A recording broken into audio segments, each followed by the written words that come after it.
மக்கள் நிருபர் நேயர்களுக்கு வணக்கம். சென்னை அடுத்த மகாபலிபுரத்துல விஜயபாஸ்கர் அன்கோ தமிழக வெற்றி கழகத்துல இணையற நிகழ்ச்சி நடந்தது. அதுல நம்ம நீர்வளத்துறை அமைச்சர் புஷி ஆனந்த் கலந்து கொண்டு பேசுறார். என்ன பேசுறாருன்னு சொன்னா, எம்ஜிஆர் ஆட்சி வாத்தியார் ஆட்சிங்கிறாரு. அப்ப விஜய் ஆட்சி என்ன கூத்தியார் ஆட்சி? அது என்ன அர்த்தத்துல அந்த புஷி ஆனந்த் பேசுறாரு அவரு? இப்ப பேசிட்டு நாங்க தோழமை கட்சிகளோட தோளோடு தோள் கொடுக்க தயாருங்கிறாங்க. நாங்க தயாரா இருந்தாலும் நீங்களும் எங்களுக்கு ஒத்துழைன்னு சொல்றாங்க. இப்ப அவர் சொன்ன வார்த்தை எம்ஜிஆருடைய ஆட்சி வாத்தியார் ஆட்சின்னு சொல்லி கூட்டத்துல கைதட்டல் வாங்குறாங்க. அப்போ விஜய் ஆட்சி கூத்தியார் ஆட்சியான அங்க இருக்கனால கேள்வி கேட்கத்தானே செய்வான். கேட்டு போட்டு நாளை வார்த்தை வச்சுட்டு புஷி ஆனந்த் உட்கார்ந்துகிட்டார். அப்புறம் நம்ம விராலிமலை சிங்கம் இருக்கிறாரு விஜயபாஸ்கர் கட்சியில போய் சேர்ந்துகிட்டு அண்ணா திமுக இருந்துகிட்டு எடப்பாடி பத்தி தூக்கி பிடிச்சி பேசிட்டு இன்னைக்கு கட்சி எம்எல்ஏ பதவி ராஜினாமா பண்ணிட்டு ரட்டாளையில் ராஜினாமா பண்ணிட்டு நீ அங்க போய் நின்று நீங்களும் அந்த கரூர் விஜயபாஸ்கரும் அந்த திருச்சியில முன்னாள் இருக்கக்கூடிய முன்னாள் அமைச்சர் வளர்மதி இவங்கெல்லாம் போய் கலந்துக்கிறாங்க. அந்த திருப்பூர் இருக்கக்கூடிய முன்னாள் அமைச்சர் எம்.எஸ்.எம். ஆனந்தன் எல்லாம் இன்னைக்கு தமிழக வெற்றி கழகத்துல இணையக்கூடிய இணைய விழா சென்னையில் அடுத்த மகாபலிபுரத்துல 4.7 அப்படிங்கிற நட்சத்திர ஹோட்டல்ல நடந்து முடிஞ்சிருச்சு. இப்ப விஜயபாஸ்கர் பேசுறார். புஷி ஆனந்த பார்த்து என்ன சொல்றாருன்னா, பொதுச் செயலாளர்களே, இது ஒரு ட்ரெய்லர் தான். மெயின் பிக்சர் எங்க நடக்குதுன்னா நீங்க டெல்டா மாவட்டத்துக்கு வாங்க, நாங்க மெயின் பிக்சரை காமிக்கிறேன் அப்படின்னு சொன்னா, ஏற்கனவே உங்க மெயின் பிக்சர் என்ன மெயின் பிக்சராக போய் காமிக்க போறீங்க? நான் எப்படி குட்கா கடத்தினேன்னு சொல்லியா? உங்க பேரு தான் நாரி கிடக்குது குட்கா கடத்தினான்னு சொல்லி நீங்க மானம் கட்டு போய் மரியாதை கட்டு போய் நீங்க அங்க போய் சேர்றீங்க. என்னமோ கட்சியில நீங்களா யோக்கியஸ்த உத்தம சிகாமணி மாற நீங்க போய் சேர்றீங்க. அவனுங்களை யோக்கியதனமா உங்களை வான்னு கூப்பிடுறான். நல்ல யோக்கியதமான ஒடுக்கக்கூடிய தமிழக வெற்றி கழக கட்சின்னு சொன்னா இந்த இருக்கிற இந்த ஓடிகால நாய்களை கூட்டணி சேர்த்தருக்கு சேர்த்திருக்க கூடாது. இப்ப இதுல கரூர் பாஸ்கர் பேசுறான். கரூர் இருக்கக்கூடிய எம்.ஆர். விஜயபாஸ்கர் அவர் என்ன பேசுறாரு, நான் கட்சிக்கு அடிமட்ட தொண்டனா அந்த பாடுபட்டு புரட்சி தலைவர் காலத்துல மந்திரி ஆக்கி இப்படி எல்லாம் பாடுபட்டு 1000 கேஸ் வாங்கின எடப்பாடி பழனிசாமி காத்த வாங்கினேன், என்ன அனுசரிக்கல, எனக்கு மரியாதை கொடுக்கலன்னு சொல்றானே.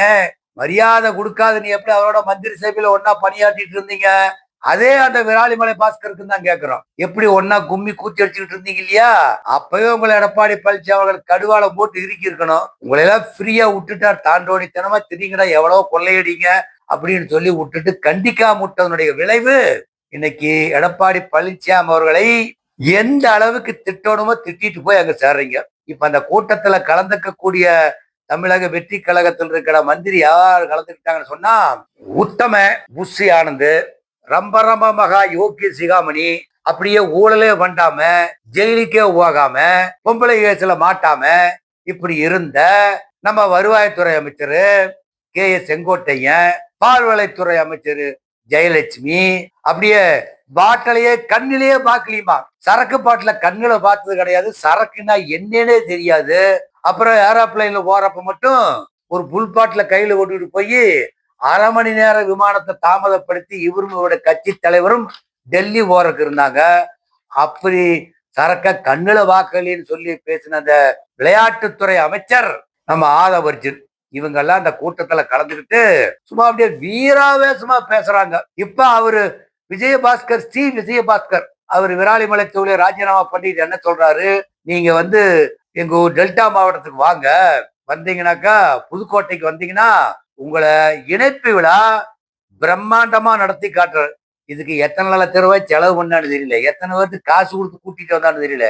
அதே கேட்டகரியில தான் இந்த கரூர் இருக்கக்கூடிய எம்.ஆர். விஜயபாஸ்கர். நீங்களாம் ராஜினாமா பண்ணிட்டீங்க. இப்ப உங்களோட சேர்த்து ஒரு 6 பேர் ஓடிட்டான். அதிமுகவுக்கு துரோகம் பண்ணிட்டு 6 பேர் ஓடிட்டு நீங்க எடப்பாடி பழனிசாமி அவர்களை சோர்ந்து போயிடுவான்னு நினைச்சிட்டு இருக்கிறீங்களா? நீங்க ஒரு காலம் எடப்பாடி பழனிசாமி அவர்கள் சோர்வடைய மாட்டார். நீங்க என்ன உள்குத்து வேலை பண்ணுங்க, நீங்க எல்லாம் அந்த எம்எல்ஏ பதவி போய் நீங்க எல்லாம் உள்ள போயிருவோம் அப்படிங்கறக்காக வேண்டி எடப்பாடி பழனிசாமியிட கோல கும்பிடு போட்டு நாங்கெல்லாம் மீண்டும் கட்சியில சேர்ந்துக்கிறேன்னு சொல்லி கட்சியில சேர்ந்து நீங்க சபாநாயகர்கிட்ட அக்ரி கிருஷ்ணமூர்த்தி கொடுத்த லெட்டரையும் பொதுச் செயலாளர்கள்லாம் கொடுத்த லெட்டரை போய் நாங்கெல்லாம் கட்சியெல்லாம் ஒன்னாயிட்டோன்னு சொல்லி அந்த கொடுத்துக்கூடிய வாபஸ் வாங்கினதுக்கு நாடகம் ஆடிட்டு இப்ப இன்னைக்கு போய் எடப்பாடி பழனிசாமி எடுத்தெறிஞ்சு பேசிட்டு போய் உலக மகா உத்தமன் கட்சியில போய் தமிழக வெற்றி கழகத்துல சேர்றீங்க. ஏன்னா அந்த 60 நாள்ல நாடு சீரழிஞ்சு சின்ன பின்னப்பட்டு கிடக்குது. தின கற்பழிப்பு, கொலை, கொலை எவன் பண்றான்? பூரா தமிழக வெற்றி கழகத்துக்காரன் பண்றான். புதுசா எவனும் அண்ணா திமுக காரனோ, திமுக காரனோ, இந்த பாட்டாளி மக்கள் கட்சிக்காரன், இதர கட்சிக்காரன் இதுவரையிலும் எந்த ஒரு குற்றச்செயலில் ஈடுபட்டதா போலீஸ்ல எஃப்ஐஆர் கிடையாது. குற்றச்செயலில் ஈடுபட்டவன் யாருன்னு சொல்லி சொன்னா இந்த தமிழக வெற்றி கழகத்துல பாலியல் சீண்டல் வச்சுட்டு உட்கார்ந்துருக்கான். நிறைய நடந்தது, 1-2 சொல்றதுக்கு முடியாது. இப்போ திருச்செங்கோட்டுல நடத்தி இருக்கிறானுங்க, அதுக்கு தூத்துக்குடியில நடத்தி இருக்கிறாங்க, அதுக்கெல்லாம் மந்திரி எம்எல்ஏ உடந்தையா உட்கார்ந்து இருக்கிறான். இப்ப கரூர்ல நடத்தி உட்கார்ந்து இருக்கிறாங்க, பல்லடத்துல நடத்தினாங்க, சிறுமியோட பாலியல் வன்புணர்வு பண்ணாங்க.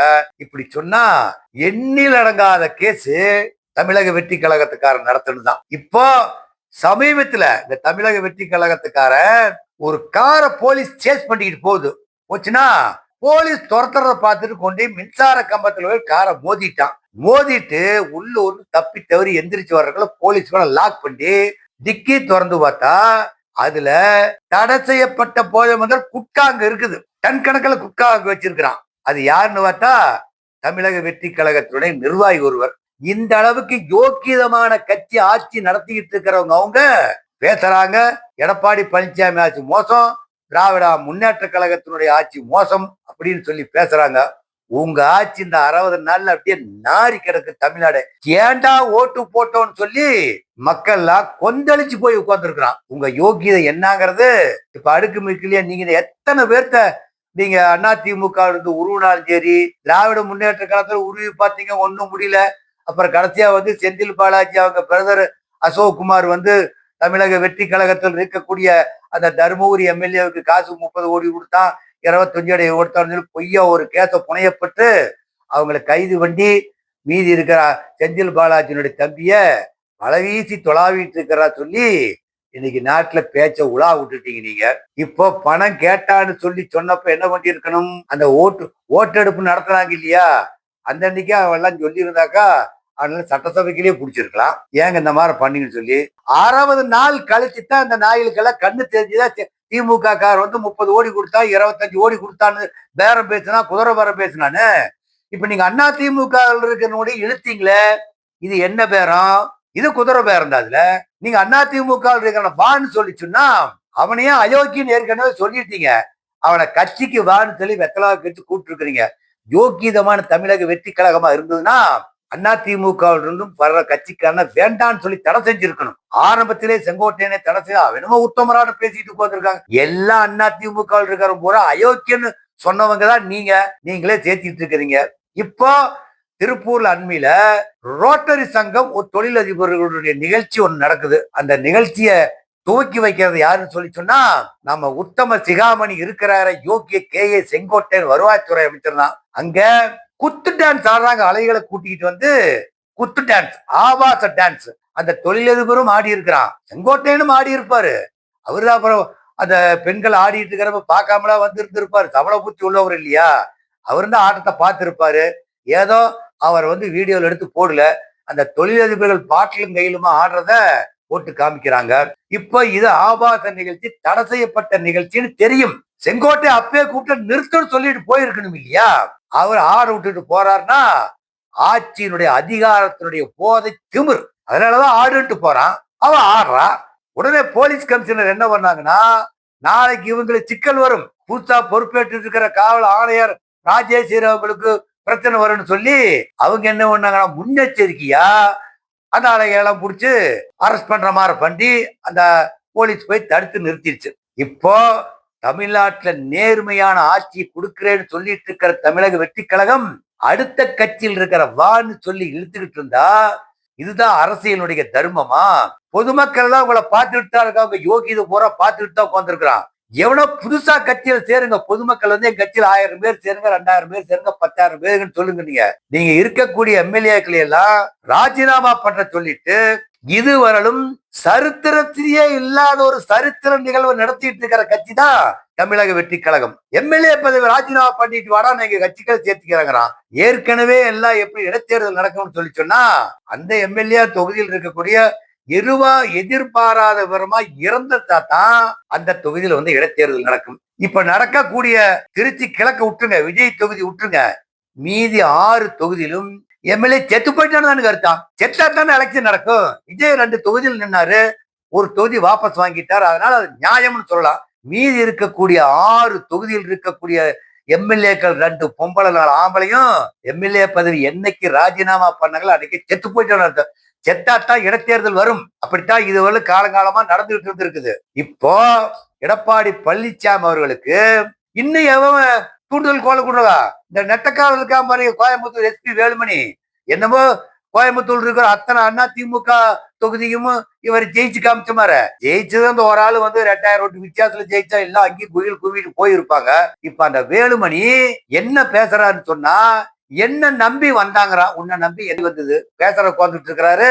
வீரமணி வந்தான், வேலுமணி வந்தான், அந்த தங்கமணி வந்தான். இவனுக்கெல்லாம் வந்து கட்சியில என்ன நம்பி வந்தவங்களுக்கு முக்கிய பதவி கொடுக்காம நீங்க வந்ததுக்கு எங்களுக்கெல்லாம் ரொம்ப கேவலமா இருக்குது. அதனால நாங்கெல்லாம் போர்க்கொடி கொண்டு எனக்கு கொடுத்த பதவி எல்லாம் வேண்டாம் அப்படிங்கிறான். கொடுத்த பதவி நீங்க வச்சுக்கீங்க, எங்களுக்கு மாவட்ட செயலாளர் பதவி கொடுங்கிறான். மாவட்ட செயலாளர் பதவி கொடுத்தவடைய புடிக்கி கிழிச்சிறீங்களா? நீங்க ஏற்கனவே மாவட்ட செயலாளர் பதவி கொடுத்து கொடுங்கதான் ஒரே தொகுதி, மற்றது போற அடுத்த கட்சி ஜெயிச்சுக்கிட்டு போயிடுச்சு. இப்போ அங்க தங்கமணி வந்து குமரவாளத்துல ஒரு ஜெயலட்சுமி பொம்பளை கிட்ட தவிடுதுன்னு போயிட்டாருங்க.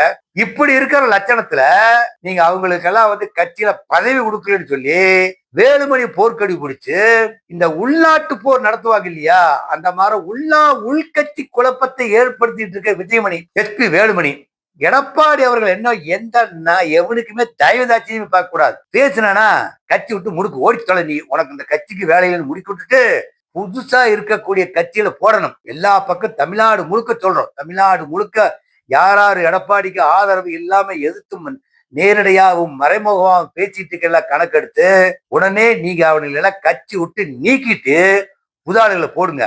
இப்ப நீங்க தமிழக வெற்றி கழகத்துல வந்து 4 பேர் வந்து அண்ணா திமுக தொகுதி ராஜினாமா பண்ணிட்டு போயிட்டான். நீங்க எடப்பாடி பழனிசாமி அவர்களுக்கு வேண்டுகோள் என்ன வைக்கிறோம்னு சொல்லி சொன்னா, இன்னும் எலெக்ஷன் கூடி சீக்கிரத்துல இந்த 7 தொகுதிக்கு வரப்போகுது. நீங்க அனைத்து இந்த அண்ணா திராவிட முன்னேற்ற கழகத்தினுடைய சிறப்பு பேச்சாளர்களை வாரம் ஒரு பொதுக்கூட்டம் அந்தந்த மாவட்டத்துல போடுறதுக்கு ஏற்பாடு பண்ணணும். குறிப்பா யார போடணும்னு சொல்லி சொன்னாக்கா விந்தியாவை போடணும். விந்தியா போட்டு பிரச்சாரத்துக்கு நீங்க அனுப்பி எல்லா கூட்டத்துக்கும் இருக்கக்கூடிய 7 தொகுதிகளுக்கும் விந்தியாவை 2 வார கூட்டத்தை போட்டு நீங்க நடத்தி விந்தியா ஒண்ணுதான் திராவிட முன்னேற்ற கழகத்தினுடைய யோக்கியத்தையும் சொல்லும், தமிழக வெற்றி கழகத்தினுடைய யோக்கியத்தையும் சொல்லும். அங்க வர்றவங்களும் கூட்டம் கூட்டி எல்லாம் உன்னிப்பா கேட்பாங்க. அந்த அளவிற்கு விந்தியாவை நீங்கள் கட்சியினுடைய பொதுக்கூட்டத்திற்கு இனிமேல் வார ஒரு கூட்டம் 7 தொகுதியில இருந்து அடுத்த எலெக்ஷன் இடைத்தேர்தல் நடந்து முடித்து வச்சோம்னா 7 தொகுதியிலும் அதிமுக வெற்றி பெறும். நன்றி, வணக்கம்.